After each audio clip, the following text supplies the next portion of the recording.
morning, praise Lord. Welcome to this video. இதுவும் எங்கள் அம்மா சொல்லி தந்தக்கூடிய ஃப்ரிட்ஜு சத்தியம். இது ஃப்ரிட்ஜுக்குள்ளே நீங்கள் எலுமிச்சம் பழத்தையும் இல்லை வேறு ஒரு இதையும் ஒன்றா வச்சா ஒன்று அது பாதிக்கக்கூடியதாக இருக்கும். அதனால் தனித்தனியாக தான் பேக் பண்ணி வைக்கணும் அப்படின்னு சொல்லுவாங்க. அதாவது ஒன்றினுடைய சுவாசம் இன்னொரு இதை அது பாதிக்கும். இது போல் நம்ம கூட இருக்கவங்களுடைய பாதிப்பு நமக்கு ஏற்பட அனுமதிக்க கூடாது. நம்ம நம்முடைய எய்ம்ஸ், நம்மளுடைய இதை அறியாத மக்கள், ஞானமற்ற மக்களுடைய பாதிப்பு நமக்கு ஏற்படக்கூடாது. இது எங்களுடைய கல்லூரியில் கற்றுக்கொண்ட பாடம். இது இப்போ நம்ம மார்க்கெல்லாம் வாங்குகிறோம் அப்படின்னா சில பேருக்கு அது பிடிக்காமல் இருக்குது. நம்முடைய வே ஆஃப் ட்ரெஸ்ஸிங் சிலருக்கு பிடிக்காமல் இருக்குது. அது போல் அவங்களுடைய தேவனுக்கு பயப்படாதவங்கள இருப்பாங்க. கர்த்தருடைய செயல்பாடுகள் அங்கே இருக்காது. அதனால் அவங்களுடைய சுவாசம் நம்மளை பாதிக்கும். ஸோ இந்த மாதிரி பாதிப்புகள் அதுதான் பவுல் தெளிவாக சொல்கிறாரு. ஒளிக்கும் இருளுக்கும் ஐக்கியம் இல்லை, ஐக்கியம் எது? விசுவாசிக்கோ தொடர்பு கிடையாது அப்படின்ட்டு இதுட்டு பெரிய கட்டுரை நான் எழுதியிருக்கேன். அது என்னுடைய சொந்த பாடங்கள் தான். சில பேர் அதில் கொஞ்சம் அடண்டம்லாம் போட்டு ஏஜி விசுவாசி, லுத்ரன் விசுவாசி அப்படிங்கிறாங்க. அது கர்த்தருடைய வசனத்தோட நம்ம ஒரு எழுத்தையோ இல்லை அது மாதிரி நம்ம கூட்டவோ குறைக்கவோ நம்ம கூடாது. அது போல் நான் ஏஜி விசுவாசி அப்படிலாம் கிடையாது, கர்த்தருடைய விசுவாசி, அவ்வளோதான். சில பேர் எங்கள் சபைக்கு வாங்க, உங்கள் சபைக்கு, அது மாதிரிலாம் கிடையாது. மறுபடி பிறந்தவர்கள் கர்த்தருடைய சமூகத்தில் சபையாக ரட்சிக்கப்படுகிறவர்களை கர்த்தர் அனுதினமும் சபையில் கூட்டி சேர்க்கிறார். அதுபோல் அவங்களுடைய பாதிப்பு நம்மளுக்கு ஏற்பட்டால் அது நம்ம ஹெல்த்தை கூட அது பாதிக்கும்.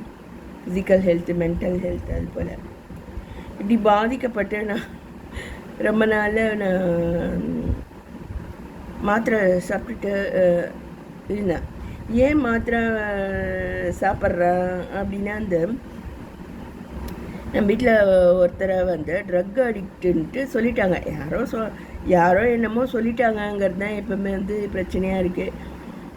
அதுக்காக நான் பாடம் அனுபவிக்க நான் தான் அதை சொல்லிட்டேன்ட்டு பாடம் அனுபவிக்க வேண்டியதாக இருந்தது. நான் பிடிக்காத ஆள் என்னை பழி வாங்கணும்னு நினைக்கிறாங்கன்றதே எனக்கு ரொம்ப நாள் தெரியாமல் இருந்தது. ரொம்ப நாள் கழித்து கர்த்தர் காரியங்களை சொல்லி தந்தார். அதுக்கப்புறமா இந்தந்த காரியங்களை கீழ்ப்படியாமல் நான் இருந்திருக்கிறேன் அப்படின்னு. அது ஆணுடை தரிக்கிறது, அதெல்லாம் கர்த்தருக்கு ஏற்புடையது கிடையாது. வித்தியாசமான உடைகள் அதுமாரி கர்த்தர் விரும்புறது கிடையாது.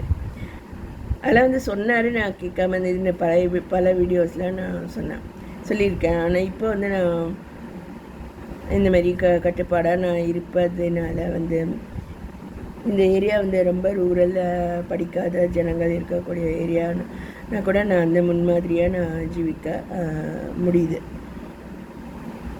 சிலர் என்ன பண்ணுறாங்க, அவங்களுக்கு தெரியும், அவங்களுக்கு முடியும்னா கூட இதனால என்ன பிரயோஜனம், புசிப்போம் குடிப்போம் நாளைக்கு சாவோம் அப்படின்ற மாதிரி,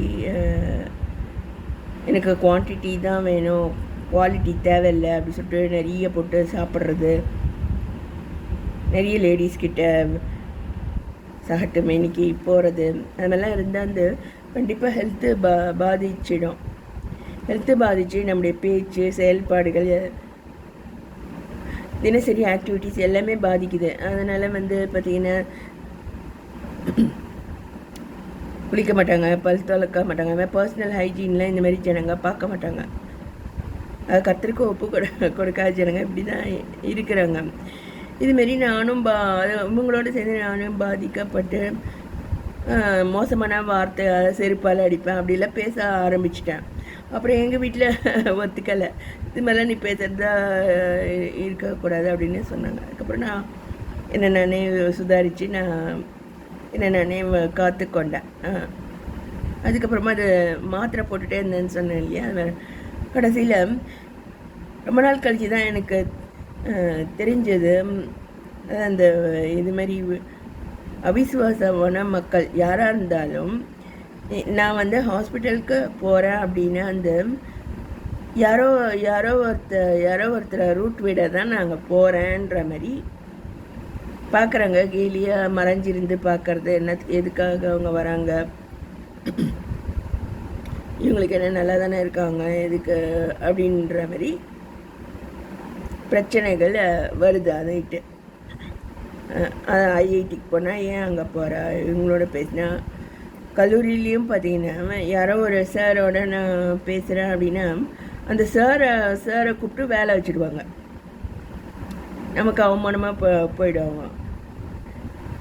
நான் வந்து பழைய செட்டு, அதனால் இப்போ புதிய வெர்ஷன் கம்ப்யூட்டர்ஸ் அது எனக்கு தெரியாமல் இருந்தது. அது கேட்டு நான் நிறைய காரியங்களை நான் கல்லூரியில் நண்பர்களிடம் பேசுறது மூலமாக தான் நான் கற்றுக்கிட்டேன். ஏன்னா வீட்டில் நான் தனியாக தான் இருக்கிறதுனால யாரும் எனக்கு அதுவும் கவர்மெண்ட் சர்வீஸ்க்கு ஹெல்ப் பண்ண ஆள் இல்லாமல் இருந்தது. அது போல் அதுமாதிரி இருந்ததுனால நான் டாக்டர்கிட்ட சொல்லிவிட்டு இதோட நான் நிறுத்திக்கிறேன், நான் வரல, இந்த மாதிரி ஆளுங்களுக்காக நான் ஜெபிக்க போகிறேன் அப்படி சொல்லிட்டு நான் நிறுத்திட்டேன். நிறுத்தி 2-3 வருஷம் ஆகுது. சில சமயம் வந்து மனசோர்வை சாத்தான் வந்து கொடுத்து ஒரு 3 மாதம் மாத்திரை என்கிட்ட இருக்குன்னா இது மொத்த மாத்திரையும் நேற்று சீரியலில் ஒரு பொண்ணு வந்து ஏதோ பிரச்சனை அப்படின்னு தாங்க முடியாது, எனக்கு அவ்வளோ பணம் இல்லை அப்படின்ட்டு மொத்த மாத்திரையாக போட்டு தற்கொலை பண்ணிடுது. அந்த மாதிரி கூட சோதனைகளை சாத்தான் வைப்பான்.